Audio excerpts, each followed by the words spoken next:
Metro Police didn't wait. And the chief had said, if this ever, what happened in Uvalde, if it happens here, here's what's going to happen. And they did exactly what Chief said. We're engaging now. By all accounts, we even heard from the district attorney, Glenn Funk. We heard from the TBI. They all appear to be on the same page with the mutual understanding that, yes, there was an immediate response of 5 officers who went into that building. They could hear the gunshots when they went in and immediately engaged and shot and killed that woman. Now, we do understand that there was one officer who does have minor injuries as a result of something that happened in the middle of all that. I'm assuming the shooter was shooting back. They were firing, and we don't know that he was injured or she was injured by a gunshot. That's speculation. But we know the shooter was shooting, and we know they were shooting back, and we can only speculate that perhaps, a ricochet or something, hit the officer. Well, and all that information will come out as this investigation Maybe by 4. moves forward. Yeah, so we heard Don Aaron, who is a spokesperson for Metro Police, tell us that we will have another update at 4 o'clock, if not sooner. Interesting also to note that Metro Police is leading this investigation. A lot of times another agency will come in and take over for various reasons, but it does sound like the Tennessee Bureau of Investigation is going to assist, and that Metro is going to assist. Well, the way it works in Nashville, people all the time are saying the TBI should investigate. The Tennessee Bureau of Investigation is only activated by one of two things, and one of those is an agreement by a large city police department like Nashville, where there's an officer-involved shooting. We don't investigate our own people. You, the TBI, come in and investigate that. And TBI is leading that part of it. But the only other time the TBI ever gets involved is when a district attorney, a sitting DA like Glenn Funk, activates the DA and says, I need an agent to do this. And they can often, in smaller counties where law enforcement is not as fortified, for lack of a better word, maybe they're not as experienced, the TBI would lead the investigation on a big shooting. But a big city like Nashville, we've got investigators who are quite experienced, and been to all the great schools and know how to do this. So they will handle the homicide part of the investigation. And they've got a lot of video, so they'll know exactly how it played out. Yeah, they're working through the video that they say does exist in and around the school, so that will be part of their investigation. It is 2:07 right now, and I couldn't help but just notice the time. It was 4 hours ago. That's right. 4 hours ago right now. 10:13. These kids were at school. The teachers were there. Everything was fine. The leaders of the church. It was a normal Monday. These kids are, they just had spring break a week ago. They 6 minutes later.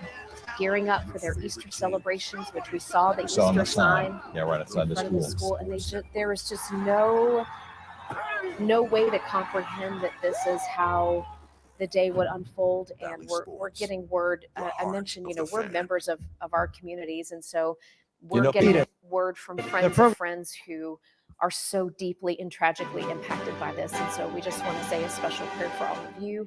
And for those of you who have children, welcome to the or East wives Room or of the White neighbors House.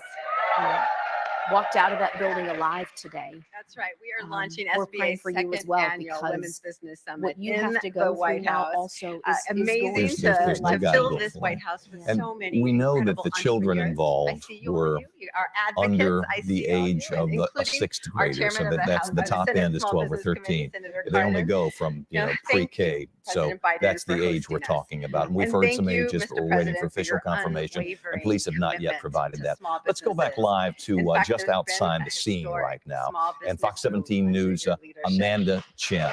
Amanda.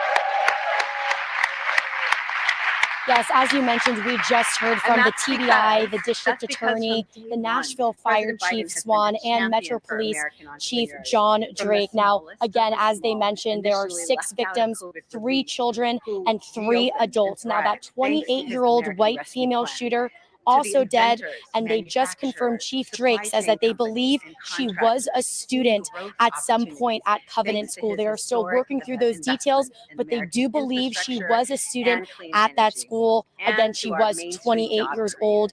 Chief who Drake are says he does benefiting not from believe that she was legislation wearing that any lowers body the armor, cost of but Metro healthcare Police and did say this prescription female drugs shooter for had their at least workers. 2 And assault-style he rifles and a knows handgun women and are leading entered the through way a as they side continue door, to which grow, police say was innovate, locked. So they still don't know how she got in those doors. They're looking through that footage right now, but she went in through that side door and went up to the second floors when she started shooting. Now, Chief John Drake says Metro Police did not wait. They entered right away. They engaged with that female shooter right away. And the district attorney calls this the ultimate crime. Chief Drake says he got emotional when he heard and saw the 3 children being taken out of the school. Again, this is still a fluid situation. Police are still looking through video footage, and we will be sure to keep you updated updated with any information that we do have. But for now, reporting live from Nashville, I'm Amanda Chin, Fox 17 News, your Code station. Amanda, thank you. As we continue to pour over the information that we gathered from the news conference, we also have another member of our team, virtually every member of the Fox 17 News team, on air, online, people behind the scenes that you don't see, are working, trying to gather information and images from this. Well, and one of the ways that we gather information on the daily now is through social media. Yeah. We have The new normal. Oh, we have local, state, national leaders who are sharing their feelings about what's happened here in Nashville on social media. But we've also got folks who Everyday people witnessed, what went down in the Green Hills neighborhood. We want to send it over to Fox 17 News, Erica Glover, if we can.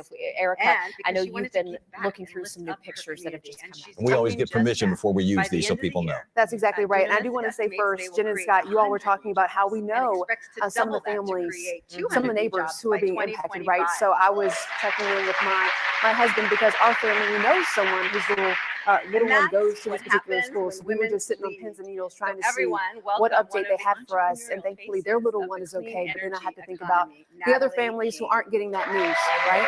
And we have to think about the parents who were just waiting on the edge of their seats, wondering if they were going to be reunited with their little one. Parents like this photo right here, where you can see a little child just crossing a busy intersection. In their uniforms there. They wear uniforms, yeah. And then that child, if I zoomed in here more, you really can't get a good picture, but if you go to Fox 17 to the Twitter page, you can see that child is so emotional, and that loved one is just, that mama or whoever is just holding that little one with all she's got. And as I saw that when I was posting that on a Facebook page, I had a viewer then respond to me and say that they were at work and they could see how parents were being reunited with their kids. Yeah, the husband works across the street, right, apparently, and was able to kind of look out the window and see the whole thing. They could see kids that were running across the street, and about 2 hours or so, that husband said that he couldn't watch it anymore. He was so emotional. Gotta go home. So he had to just go home. And those are the kind of stories that we are seeing on social media. And I know that you all are sharing updates and talking about the shooter, the 28-year-old shooter who used to be a student at this school where all of this took place.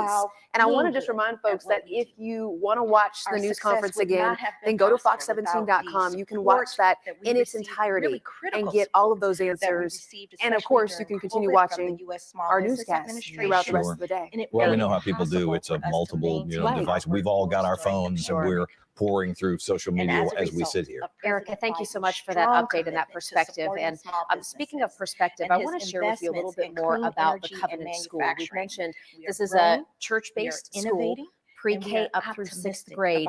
The head of the school is Dr. Catherine Kuntz. All of this is according to the Covenant School's website. So Dr. Catherine Kuntz is the head of the school there. The Covenant School was founded in 2001. Fairly new. As schools go, Yeah, 20 some odd years. It's a ministry of Covenant Presbyterian Church. According to their website, their average enrollment is right around 200, which we did get an update from Metro Police telling us they believe 209 students. And this was intimate group. It is, and they on their website explain their student to teacher ratio. How small? It's 8 to 1. Oh my goodness. So when we think about, and you mentioned this, what a close-knit community this is. These are small classes. It's smaller than most Sunday school classes. Right. You know these kids. Very close. Intensely personal. Very close. It's the kind of school where, they're done in 6th grade, so a lot of these children go on to either public school education or other private schools in and around the Nashville area. They mentioned like Battleground Academy, Brentwood Academy, Dr. Joe Biden's husband, Davidson, Ensworth. So the children who go to this up through the 6th grade then go on to further the rest of their education. I saw those images, one of which Erica shared a moment ago, and I'm a kid who grew up in Lexington, Kentucky, but I went to Catholic schools. We wore uniforms just like that. We went to church with the folks that we went to school with, and